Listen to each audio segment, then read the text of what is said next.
Bismillah Rahman Rahim. Viewers, few days back, on 7th August, Pakistan, Turkey, and Saudi Arabia have signed an agreement with the name of Makkah Joint Defense Agreement. And there is a lot of talk about what it is, what it includes, and how it will be operationalized in the future. They are the different perspective, but there's one more very important perspective, that is why these three countries have joined this agreement. Is a new era of security cooperation is beginning in the Middle East? Are there some other reasons? Like somebody's are quoting, so it is a distrust in the US-led security operators. So people are thinking like that US is not unable and unwilling. It's not willing. So the US is not willing to protect the Middle East from the war because many countries and experts believe that Saudi Arabia determined to protect the interests of Israel. So US will do anything which suits to the Israel, and Israel have plans which are definitely against the peace and development in the Middle East. So Israel want to create a greater Israel. So there can be the mystery with different theories. And from Saudi Arabia perspective, we see in 1980s. So when Israel attacked Iraqi nuclear power plants, at that time, Saudi Arabia contacted USA and other European countries for the long-range missiles and other assistance, and they flatly refused. They said, we cannot give you. And at that time, Saudi Arabia approached China through Pakistan because at that time, Saudi Arabia did not have the diplomatic relation with China to get the required technology. So China was able to provide them the required technology to create somehow, not fully, but somehow the protection shield. So in this context, so many people are asking the question, what it is and what does this mean for the region. But before that, we also have to know about what does it mean for each country.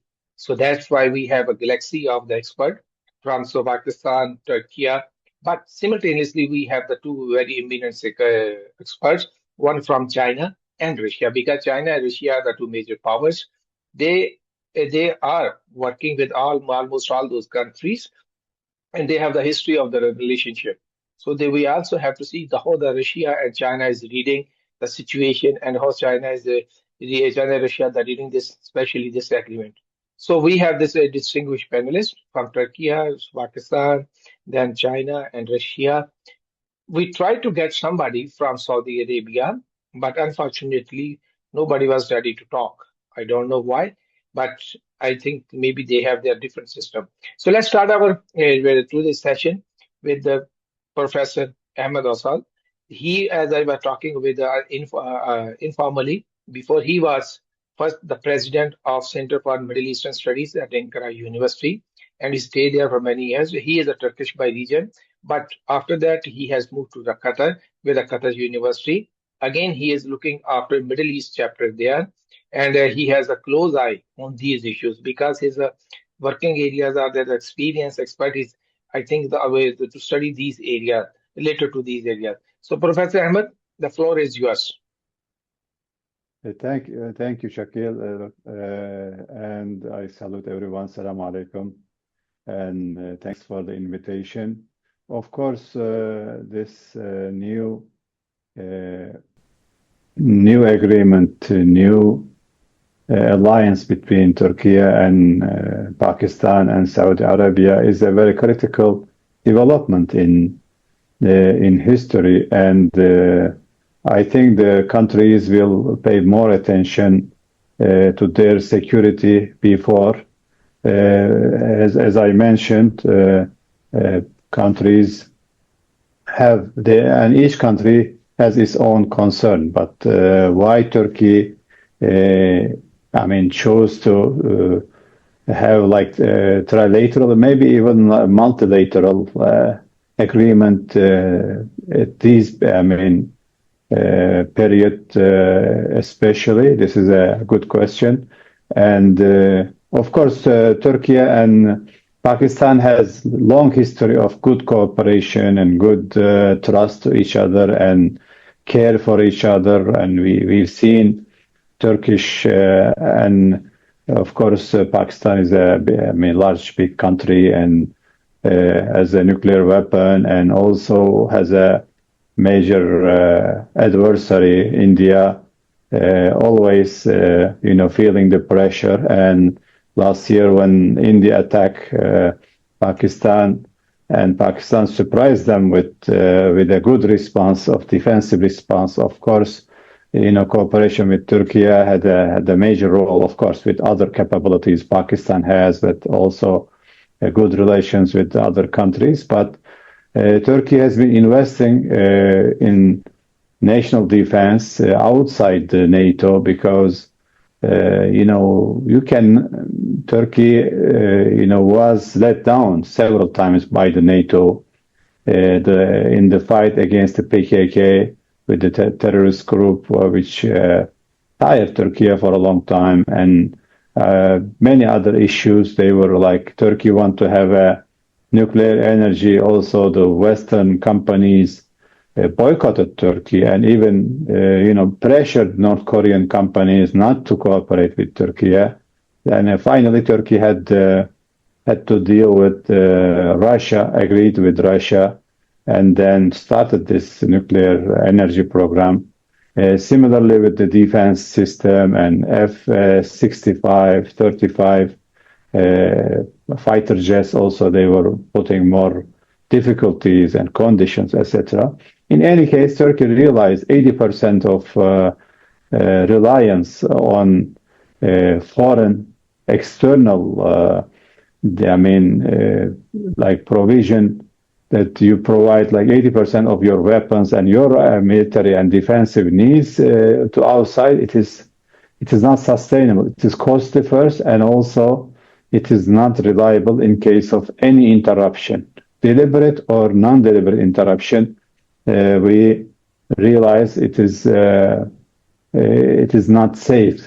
Sometime if you have any problem, let's say with Greece, of course, the Westerners will not help you. So, which happened in the Turkish operation in the Cyprus island in the 70s.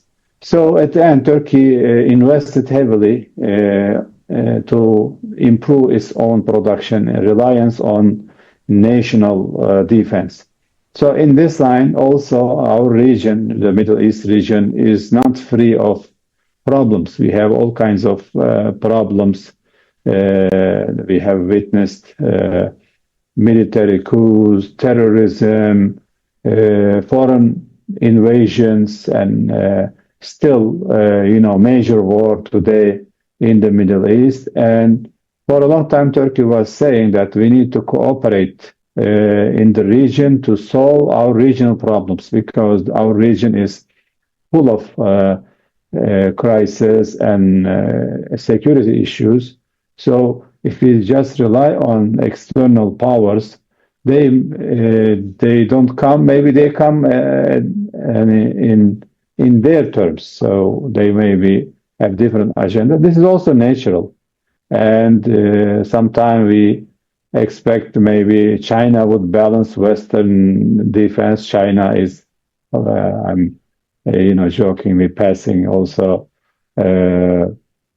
the feeling that maybe China doesn't come, because China, maybe rightly prefers to stay out of these problems. So at the end, we live with this invasion from crisis from the Iran-Iraq war, American invasion of Iraq, and Arab Spring, all kind of different struggles, refugees, terrorism, ISIS, all kinds of things we tried. So if we have at least a regional cooperation, regional mechanisms to prevent some of these problems, our region also maybe get some comfort.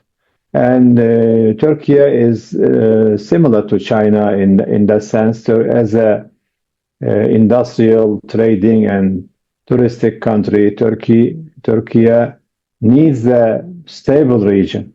Turkey does not invest in crisis or in the wars, but it prefers to have a stable region. But unfortunately, we don't get that much. So we have to build that. We have to try to reduce the tensions We also have, conflicts in the north, like Ukraine and Russia war, and in the south we have this Iran-US war, Israel, Gaza, and other things, and tensions in Syria. Israel just bombed yesterday Syrian air bases. So this is a tricky or kind of dangerous situation. It's better to have major countries in the region, like Saudi Arabia, Pakistan, and Iran even can join or should join such a enterprise, such a projects, because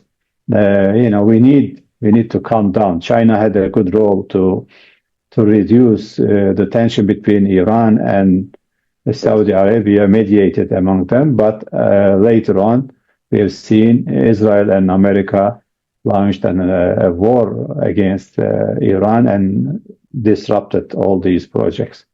In any case, Turkey values the regional cooperation and also invested in approaching Arab countries for a long time.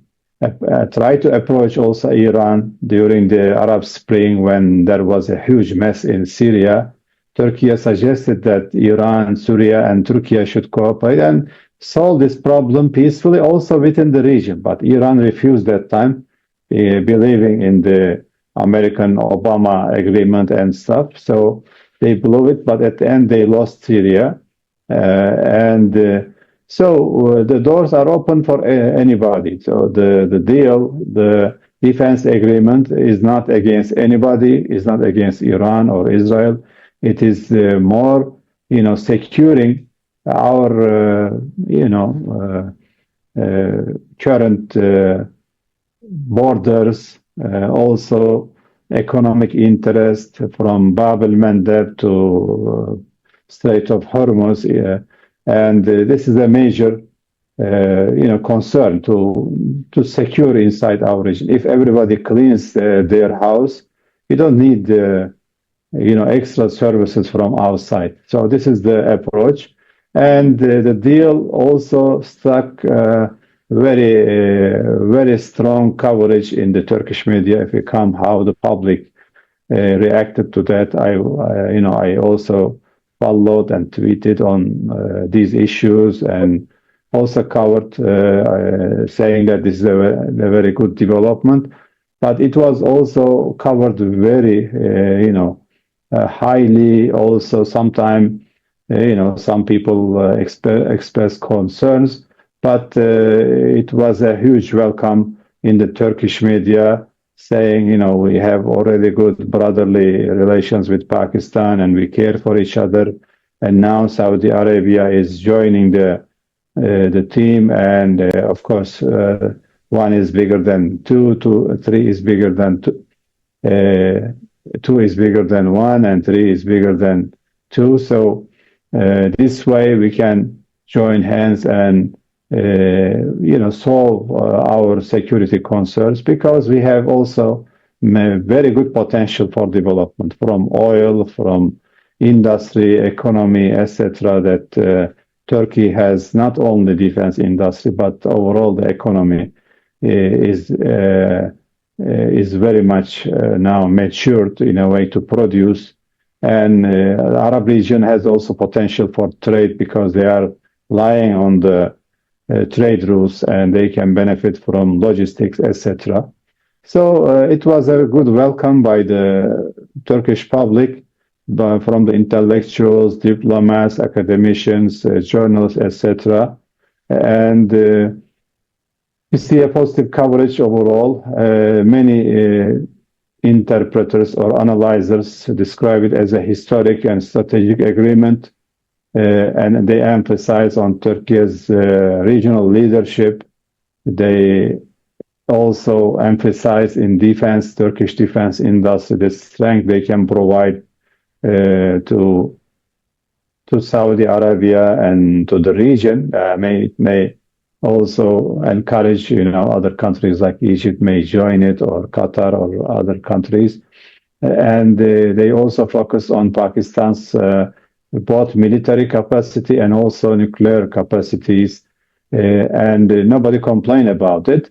And if you combine with the Saudi, purchasing power, because Saudis they purchase a lot of weapons from outside, plus maybe joint investment, Western companies, they just want to sell the weapons, but Turkey is ready to share the technology, maybe have a joint production, also maybe transfer some know-how uh, to Saudi Arabia, Pakistan, and other things, because we have already a strong, cooperation between Turkey and Pakistan on the defense area. I mostly focus on the Arab side because it was the novelty, and but the same applies to Pakistan also. Uh, and of course, some people mentioned this is like Israel is threatening every other day, threatening Turkey, and this might deter Israel from daring to attack Turkey or its allies. And many people mentioned, many analysts mentioned the Israeli dimension and hope that this might not cause a war with Israel. But also many agreed that this will be more deterrence, against Israel than encouragement. Especially they put Saudi Arabia and other Arab countries in a very bad shape by attacking Iran. Now the Arab countries are paying the price. So sometime the Islamic NATO debate also came to agenda. The naming kind of did not stick. There is not a clear naming in the public discourse. It generally goes with Mecca alliance or Mecca agreement in the Turkish language. Generally, people speak on as Mecca alliance. And also the question of who is, this alliance against who? The question against Iran or Israel, and the government officials, many times said that this is not against anybody, but it can be against any threat that may inflicted on the three sisterly countries. And of course, we have an opposition as a democratic country, of course, an opposition generally aligned with the Western media and Western economy and thinking. They kind of, some of them, raised concerns about, is it going to be alternative to NATO? Is it going to be like some some extra risk for Turkey, such as are we going to go to war like the Article 5 in NATO and other things? But it was not as much as the general perspective. It is also natural. And some Iranian media or Iranian propaganda in Turkey also, they have Turkish outlets and some propagandists. They try to, frame this agreement as a Sunni alliance. Of course, I don't think it is true. It is, even Iran can join it or other countries. But they were like, after that, Iranian officials said that this is not against us, it's more like against Israel. But the Iranian propaganda machine kind of targeted this agreement. I should mention that.